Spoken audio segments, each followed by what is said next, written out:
নিয়ে নিলাম iQOO Z10 Turbo Plus। এই ফোনটা মার্কেটে অ্যাভেলেবল পাওয়া যায় না, এই ফোনটার ডিমান্ড অনেক বেশি। অবশ্যই 6 মাস অপেক্ষা করার পর ফোনটা পেয়েছি। দেখো আনবক্সিং করতেছি, জাস্ট লুকটা দেখো। हाय हाय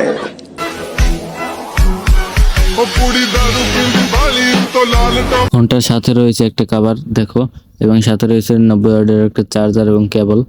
দেখো ফোনটা 90 ওয়াটের চার্জার। ফোনটা চার্জ হতে প্রায় 50 মিনিটের মতো লাগে। আর গেমে ক্লিক করার সাথে সাথে সেকেন্ডের ভিতরে গেমে ঢুকে যাচ্ছিল। আর ফোনটাতে রয়েছে 8000 mAh এর একটা বিগ ব্যাটারি, যা গেমারদের জন্য একদম পারফেক্ট। আর এই ফোনটাতে 61 FPS এই গেমটা রান করতেছে, দেখতেই পাচ্ছ। তো চলো একটা গেম প্লে করা যাক।